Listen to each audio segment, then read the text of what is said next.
Jalan.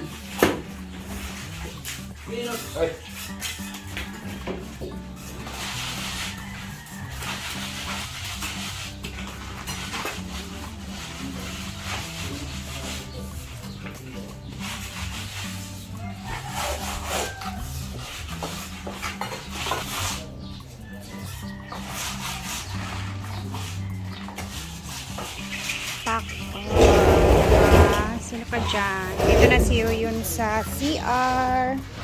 Nag-buhos na sila kahapon sa CR, guys. So, okay na yung flooring ng CR. Ito naman sa kwarto. Busy sila dito.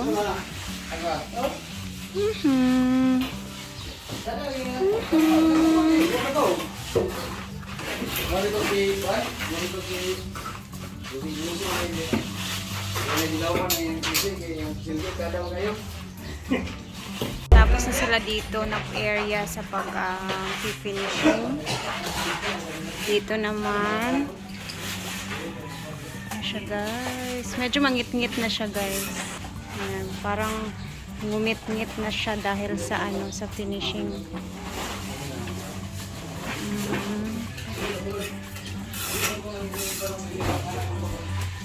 Tapos dito sa area sa kusina banda. Ayan.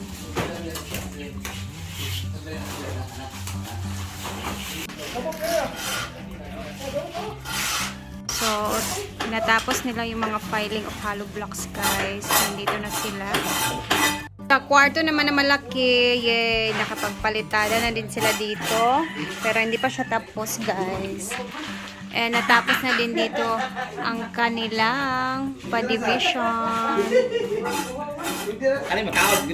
Dito naman sa kwarto na dalawa, ayan na po siya, ang itsura. Ito, guys, maglalagay tayo ng maliit na bintana dito. Sa taas lang. Maliit lang siya yung na-open tapos nasasarado. Pati dun sa kabila. And then, punta tayo sa likod. Tapos naman dito naman ang mga bagong hollow blocks na in-order natin. Naka-deliver na din. Kulang pa po siya, pero hindi pa sila natapos dun sa in-orderan natin. So, meron na tayo ditong nakapondo. Kasi, isisemento din natin yan dyan, guys. Sa likod naman is nagsesemento na sila. So, tara, tingnan natin. Ayan. Ibutin natin sa likod. Dito kasi, guys, as in zero talaga kasi dito. So, hindi na ako makakalagay dyan ng bintana na pwede nating lagyan ng canopy or whatever. So, yung option na lang talaga is maliit na bintana kada kwarto ni Mother and Diday. So, sa taas lang kasi pag dito natin nilagay, i-prone naman siya sa daan. Napakalapit siya sa daan. So, napakalapit din sa mga temptation. Baka may manilip. Ganun ba? Nandito sila sa likod. Ha?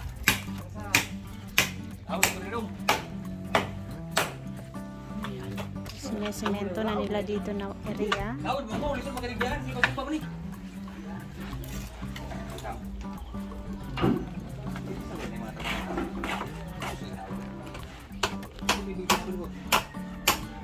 Finally, masasarado na din siya.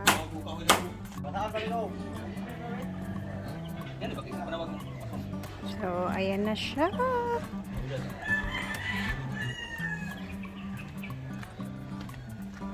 Maganda yung ating kusina, guys, kasi nasa daan.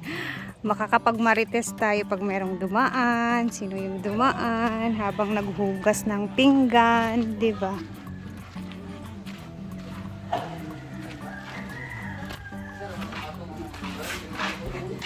Di ba? Ang ganda na.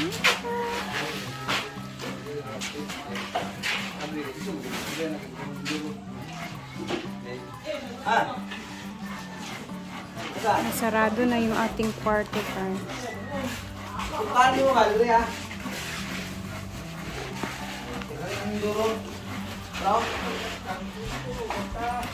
ibang ano.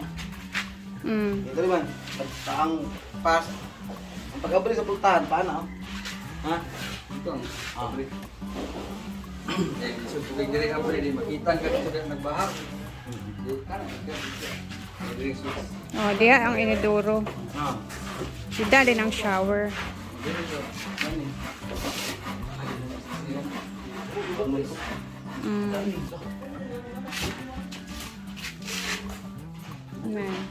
So, naka-flooring na din ang CR, guys. And ayun na yung abang-abang dyan para sa mga tubig, sa ating mga ano. Pilin kanilang kantos bintana. Mula lagi karmer kulis. Pasukot ko. Lagi. Ay kani kan ba? Pilin na ni karmo tar pilin pa na kuma. Di man na finish ko. Karong jam ba? Ano kay ni ko? Jeds, Oh. sisyon na yung pultahan. Ito ra magsunod kani mi dito kay. Palit ka dito na yan. Sa kabilya, no? Oh, kay aron mga pamilya kay. Kuan man na siya. Maulagi, lang lang yung tangan, no? Pag nakamo.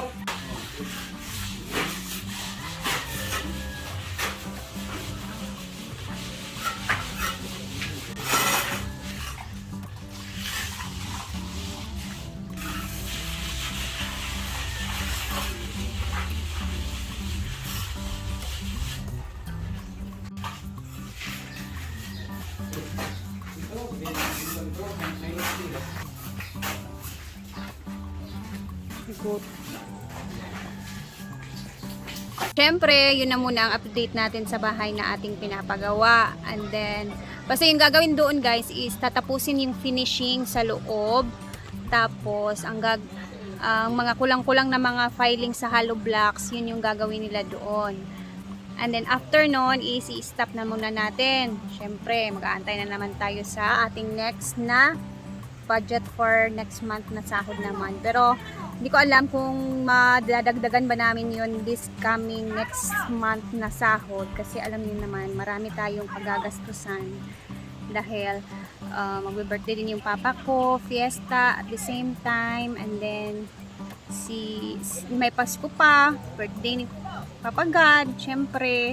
And sa New Year pa. So, ang ipapush namin ni Mark ngayon is makapagbili-bili ng mga konti-konting materialis na imadadagdag natin doon na iipunin muna natin siya para if magpagawa na tayo next siguro labor na lang yung ating iipunin, ganun lang. So alam nyo guys, napakasarap na sa mata yung bahay pag nandun ako, sa totoo lang, pag tinitingnan ko yung outcome na nagawa natin sa bahay. Syempre, hindi ko yun magagawa kung wala yung mga viewers na nanonood. Salamat po talaga sa inyo laging panonood sa mga videos namin, lalong-lalo na sa akin dahil nakikita natin yung mga pagsisikap na ginagawa natin araw-araw. I swear. As in, ang sarap na talaga sa feeling guys. Excited na kami ni Mark. Lalong-lalo na si Mark, as in, sobrang excited. Basta yung usapan namin ni Mark is kahit pa konti-konti lang, at least kahit pa paano merong kaming nagagawa sa bahay na yon. And tsaka, hindi naman siya madalian na pagpagawa. So, relax lang talaga yung takbo ng aming mga plano sa bahay na yon. So, happy dahil ayan, formang bahay na talaga. So, once meron ng kuryente, tsaka tubig, pwedeng-pwede na talaga siyang tirahan, sa totoo lang guys. And then, syempre, gusto ko talagang mag-thank you sa inyong lahat. Lalong-lalo kay Madam. Ayan, lahat ng mga update ko na nilalabas sa aking accounts dito sa pagbablog guys. Pinapakita ko sa kanya una kung ano na yung nagawa. Siguro nakikita niya yung excitement ko. And then, excited na din siyang makita doon. Kasi last time, ang tagal na nilang hindi nakabalik doon sa bahay na pinapagawa natin. So, I'm sure excited din talaga si Madam. And syempre, nakaka-excite talaga sa feeling kasi yung pinaghirapan mo ba. And nais ko mag-comment dun sa mga laging nagsasabi na nagpaparinig na naman. Hindi naman siya siguro matatawag natin na nagpaparinig guys. Kasi alam niyo naman na araw-araw talaga tayo gumagawa ng paraan para makapag-update sa ating vlog, makapag-upload. And wala namang mangyayari kung wala din kaming ginagawa. So, nagsisikap din naman kami sa buhay namin para meron naman kaming income every upload namin. Yun.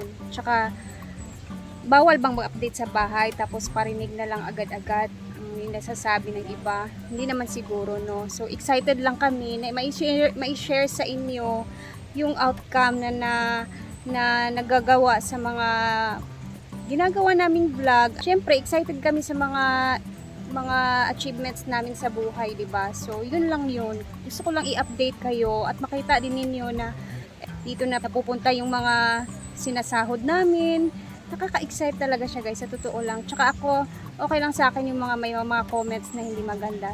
Okay lang po talaga yun. Tsaka mga reminders yan sa amin para maging matibay sa lahat ng araw na mga ginagawa namin sa pag-vlog, kasi parte yan sa aming buhay as a vlogger na pwede kaming sabihan ng ganito, ganun yun. Depende na sa amin kung paano namin siya dadalhin, diba? So, thankful and grateful kami lagi, lalong-lalo na ako, guys. And sa mga lahat na nag-share ng blessing sa amin, lalo na sa akin, yung mga past few months din, like Ate Cheng, Liz Chancel, si Ate Maria kahapon, si Kuya Norman, Tita Norma, thank you so much, Tita. And sa lahat-lahat na talaga, Ma'am Chona, yes, syempre si Ma'am Chona, hindi ko yan siya makakalimutan. Tita Lina, lahat na, sino pa ba, ang dami, sobrang hindi ko na matandaan yung iba, ang dami talaga, guys, sobrang. Ate May Abby, Tita Rowena, Ma'am Weng, Tita Rowena, Ma'am Rowena, Florida Vlog, sino pa ba yung mga nag-share sa akin, hindi ko makakalimutan. Ate Rachel, I love you, I know you're always supporting, nanonood ka lagi. Sino pa ba? Basta ang dami. And pasensya na sa mga hindi ko maano, basta lahat-lahat na, Lord, ikaw na bahala sa kanila. Thank you for always sharing your blessings to us, guys. Sobrang thankful po and grateful po talaga ako lagi sa mga nare-receive na mga blessings namin araw-araw. So, yun lang muna sa ngayon. At ako'y andito sa kusina. Hindi na nagagamit yung kusina! Kailangan natin siyang gamitin ngayon dahil gagawa tayo ng napakadaling snacks na naman. Abangan ninyo mamaya yan. See you later and God bless everyone. Salamat sa inyong lahat talaga. Love you all and God bless. Keep safe everyone. Bye muna.